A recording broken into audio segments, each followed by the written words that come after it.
Hi and welcome to my unit review of the Bride of Iratus.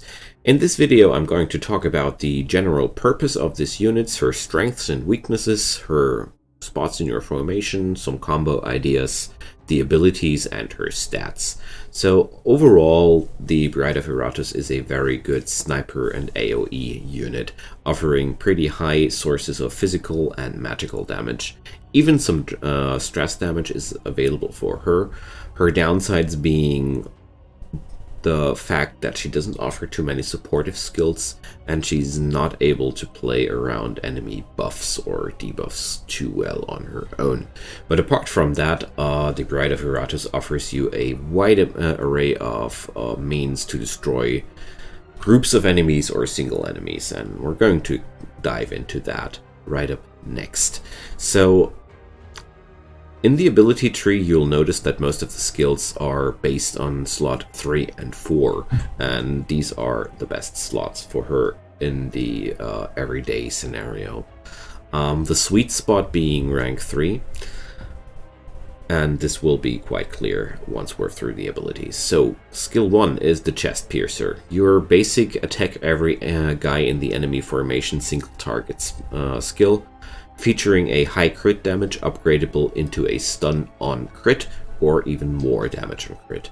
A wonderful basic skill, very valuable to take out priority targets. There's nothing much more to say about that.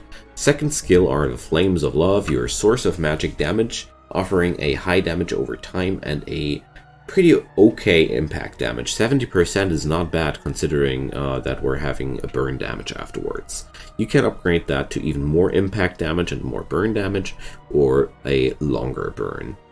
Well, nothing more to add apart from not usable from rank 4, which is kind of sad due to the behavior of the unit to move herself backwards. I'm getting into that later though.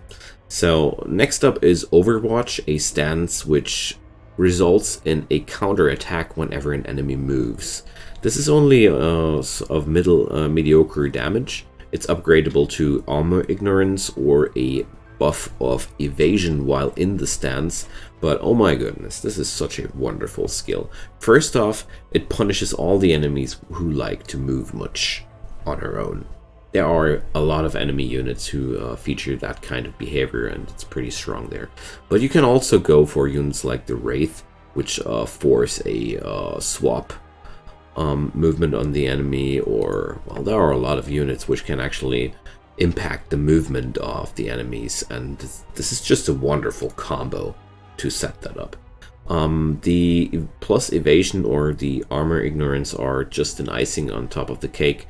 You need some setup with it, but this is some really good team skill where the Bride can work passively quite well. Next skill, Think of Him. The Bride buffs herself until the battle's end with more attack and dread. We can upgrade that to even more damage or to an increase of spell power on Iratus for 3 turns. Well, she can support herself, and she can support her Iratus, but nobody else. This is a very powerful skill. I like to use that on turn 1, even if it delays her damage output a little bit. But I consider this skill in combination with the extra crit damage on this skill and on her ultimate possibly as well. This is a quite big synergy. Next up, Warning Shot. This moves the Bride back 3 slots, is a very powerful stress attack which interrupts stances. So sadly, once you fire it this one time, you're on slot 4 no matter what, and yeah, you won't be able to use the rest of your the dot skill. Basically everything else you can use, but you're not going to be able to use your dot. We can upgrade that to ignoring ward or movement denial for 2 turns, and I love this skill. This is sometimes I just take the Bride on my formation to have an option to disrupt enemy stances. Also, this makes her damage output also as well flexible into stress damage parties. And yeah, it's one of my favorites actually, with the only downside that once you used it once, you're on slot 4, and the Bride has no means to move herself back forward in the formation. So you have to use a unit which is able to swap places again, or use Iratus' spell for that. It's a little bit sad, but this unit has to have some downsides, or it would be just flat out too strong. Let's talk about the ultimate skill for a second as well. This is a party-wide AoE which auto-crits. We can upgrade that to more damage on crit, or remove the crit portion and make it a way stronger average attack. The Wrath costs are 50, which makes it pretty costly, but not too much.